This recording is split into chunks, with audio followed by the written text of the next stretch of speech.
Selamat datang kembali di channel Hariware. Bagaimana kabarnya hari ini? Kami doakan semoga sehat selalu. Manusia dikenal sebagai makhluk paling cerdas di bumi.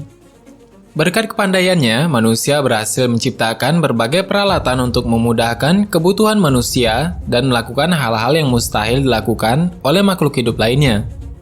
Namun terkadang manusia terpancing untuk bertindak terlalu jauh, sehingga kerusakan yang mereka tinggalkan menyebabkan sejumlah tempat di bumi menjadi tempat yang tidak lagi layak untuk dihuni.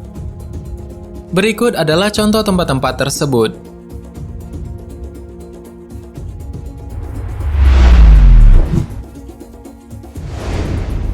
Pulau-pulau antraks.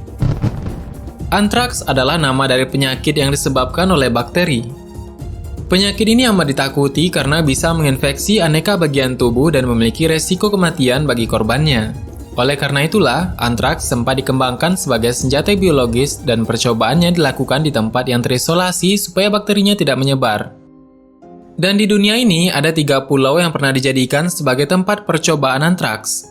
Ketiga pulau tersebut masing-masing pernah digunakan oleh Inggris, Uni Soviet, dan Amerika Serikat.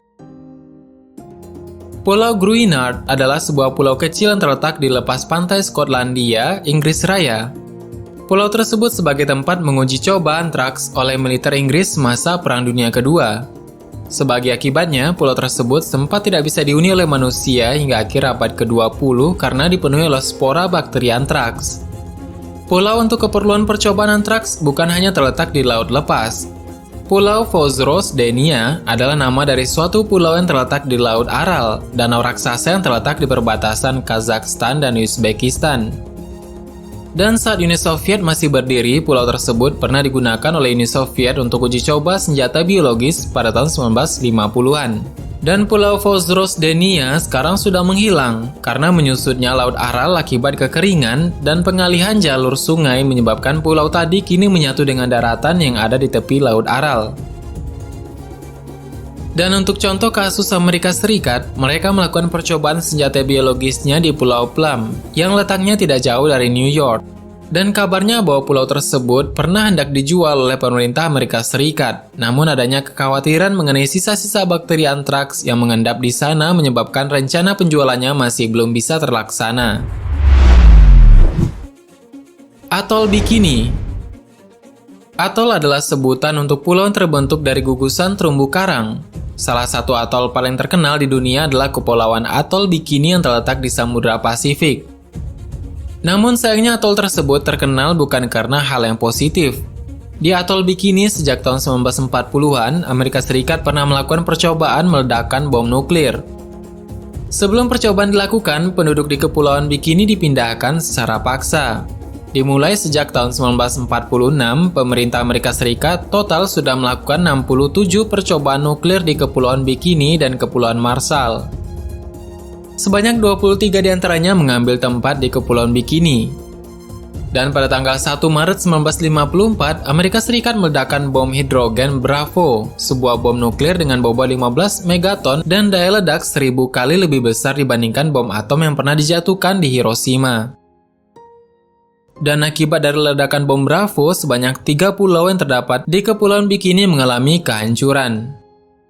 Rangkaian percobaan nuklir yang dilakukan di Kepulauan Bikini menyebabkan kepulauan tersebut tidak bisa lagi dihuni manusia dengan aman. Namun ternyata di Kepulauan Bikini bukanlah kepulauan yang tidak benar-benar berpenghuni.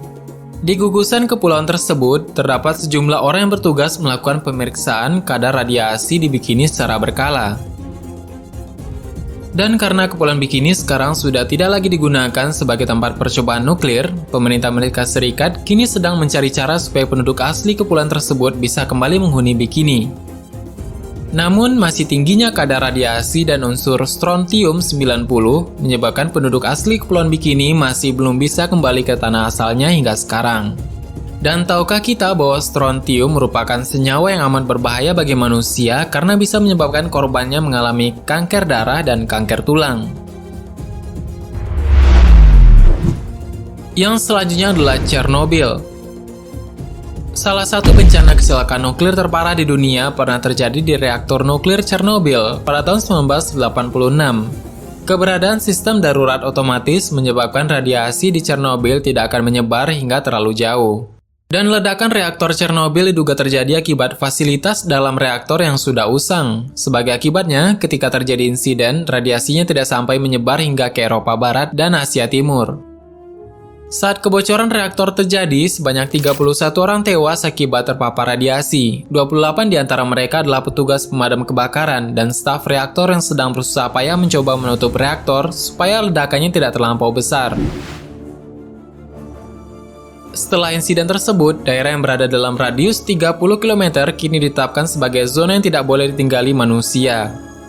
Warga sekitar reaktor beramai-ramai dipindahkan, dan saking tingginya kandungan bahan radioaktif di tempat ini, hutan Chernobyl diperkirakan masih akan terkontaminasi oleh nuklir hingga 20.000 tahun mendatang. Kendati begitu, nyatanya tetap ada yang tertarik melakukan kunjungan langsung ke bekas reaktor karena mereka ingin melihat sendiri seperti apakah lokasi terjadinya salah satu bencana nuklir terdahsyat dalam sejarah manusia ini. Dan lokasi bencana Chernobyl sendiri sebenarnya masih bisa dikunjungi jika mereka melakukan kunjungan sudah mengenakan pakaian pelindung khusus dan peralatan penunjang lainnya.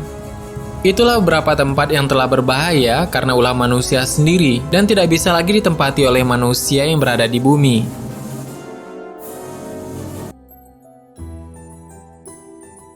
Bagaimana menurutmu ada tambahan? Silahkan berikan tanggapan dan komentar di kolom komentar di bawah.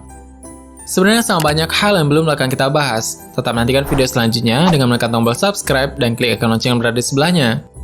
Terima kasih sudah menonton hingga akhir video ini, kami doakan semoga sehat selalu, sampai jumpa lagi.